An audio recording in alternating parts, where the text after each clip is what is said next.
What's up, everybody? Mark with Coffee&Toys here, bringing you another G.I. Joe Classified Series unboxing and review. Joe-tober keeps marching strong. We did have a little bit of lull in figure review because I did a couple of top 10 lists. Make sure you check here and here to check out those top 10 lists. They're pretty fun. I always like to read folks' comments, so please make sure you comment on those videos. Otherwise, if you're new to the channel, I review G.I. Joe figures, Mattel, WWE, Star Wars figures, just anything that strikes my fancy. But today, like I said, we are focusing on the G.I. Joe Classified Series, and today we have none other than everybody's favorite Larry Hama lookalike, Tunnel Rat. Let's talk about it.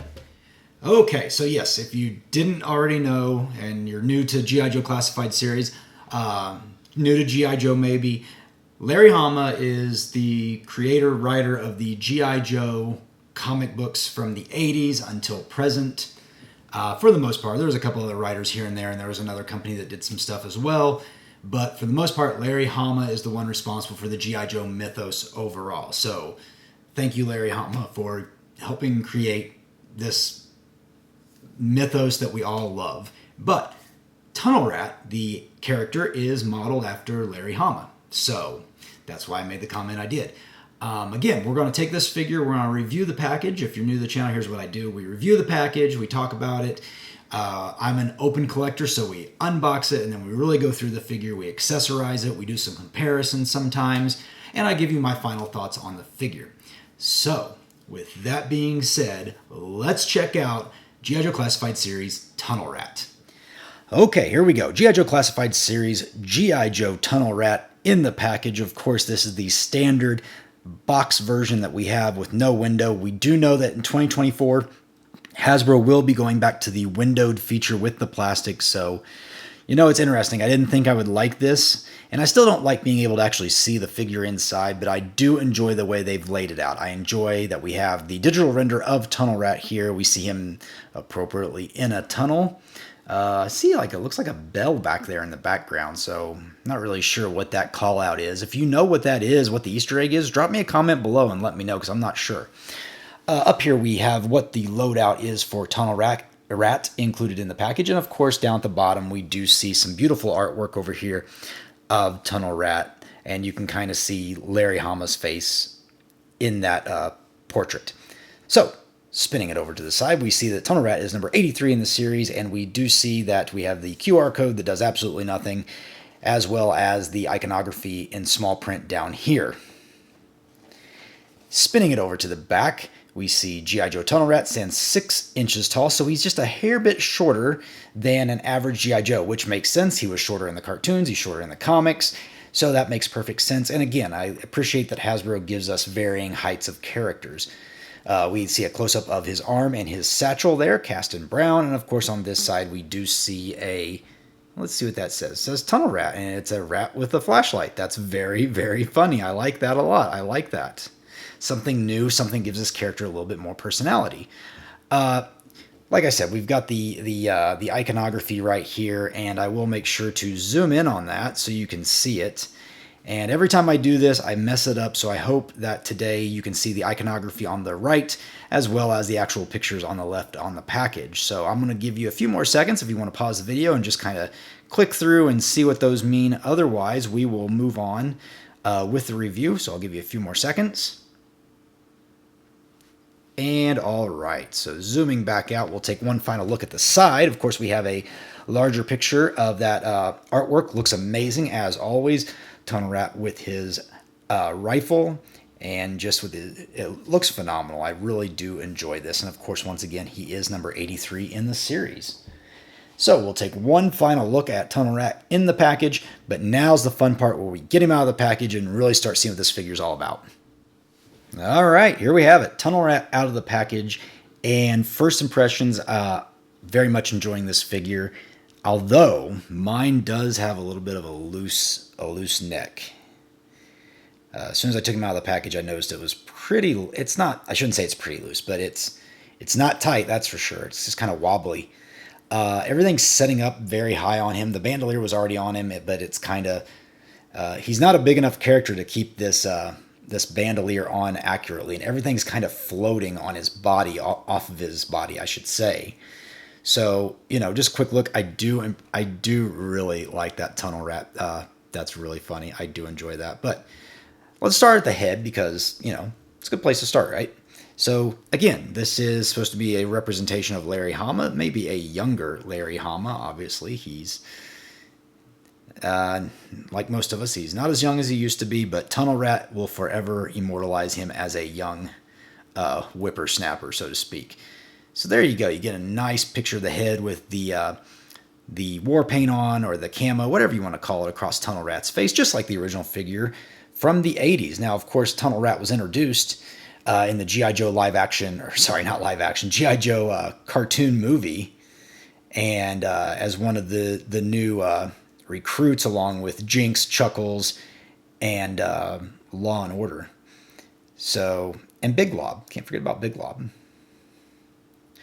So just spin him around a little bit. He's got his do-rag on, tied in the back. It's kind of cast in a darker gray color. I believe that's a dark gray. And yeah, he's got that paint down in his arms. Of course, he's got pinless double joint elbows. He does have the butterfly swivel going on there.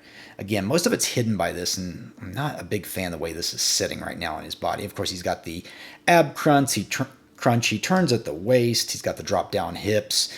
The thigh cut's hidden nicely by these by the web gear on the pouches for his accessories.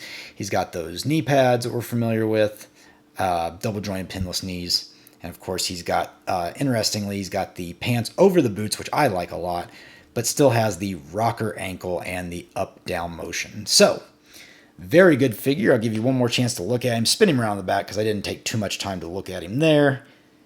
And yeah, solid figure so far. Outside that web gear, just kind of floating up on the chest area. So not a huge fan of that. But Tunnel Rat, as I always say, is more than just a figure. He does come with accessories, so we'll just hop through those real quick. He has his Ginormous Backpack, which is awesome. You can see the peg hole right there, fits in the back, and areas to carry various accessories, which I believe in this case is probably his torches, aka flashlights. So I assume they just plug in like that. But moving on with the accessories, of course, he does come with a pair of flashlights. There you go. I'll zoom in, see if we can get a little bit better view of them. Because they're just cast in black, nothing too exciting, but they do have for some reason they are cast in green on the inside, not really sure why, but still pretty cool. He gets a pair of those. He comes with his night vision goggles, and I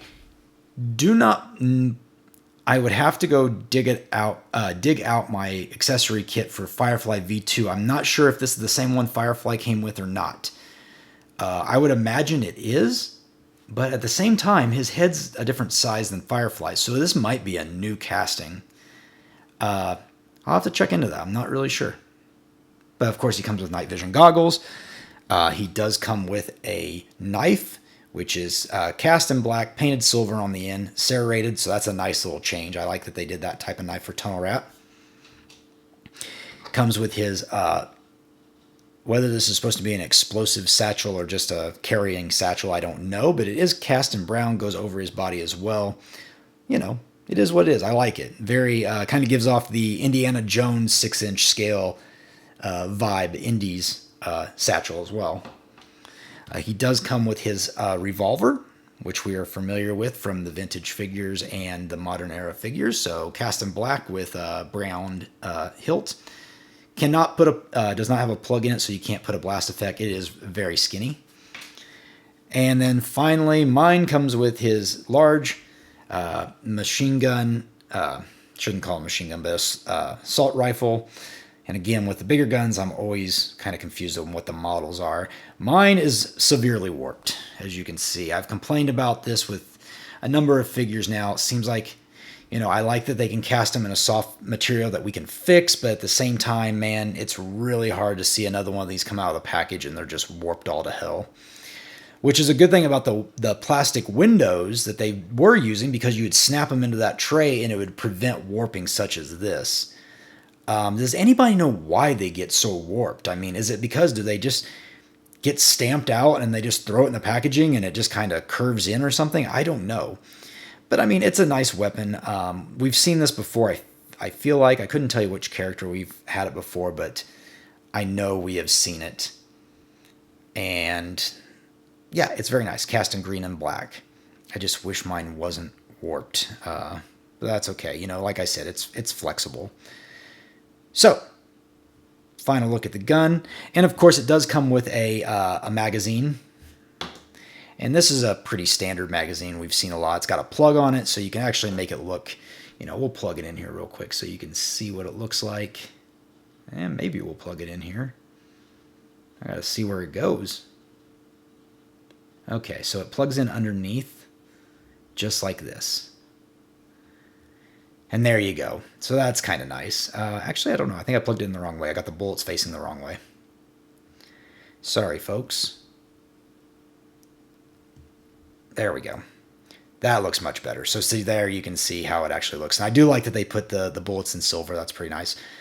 Brass probably would have looked better, but I like the silver as well. So yeah, there we go.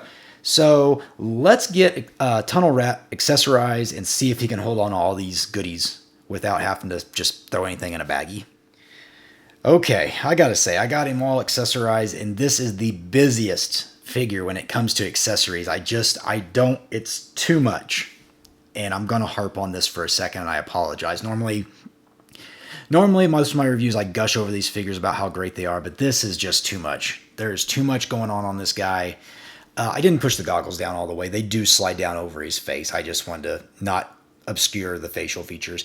But there's just too much, guys, going on here. We got the bag. We got the bandolier that just continuously falls off of him because it's too large for his body. The gun, everything's just floating. The backpack does not stay on very well. I've got it pushed in as far as I can, and it's holding right now, but it took quite a few, holding it in place to try to really get that backpack to stay on. I don't know. Maybe I got a bad one. The gun's bothering me to no great end. And the other interesting thing is the hands are not that. These are some of the firmest hands I've noticed on a recent classified figure. I was trying to bend his fingers open to put the revolver in, and man, they are just not moving. These are some very, very hard hands compared to some of the other figures we've gotten. So I don't know if these are not new hands. Matter of fact, I think I just did a review recently over, I think the Steel Corps figures have the same hands actually. But man, his hands will not open. I could not get it. Even on the rifle side, I could not get the trigger finger to fit in there properly, so he's just holding it like that.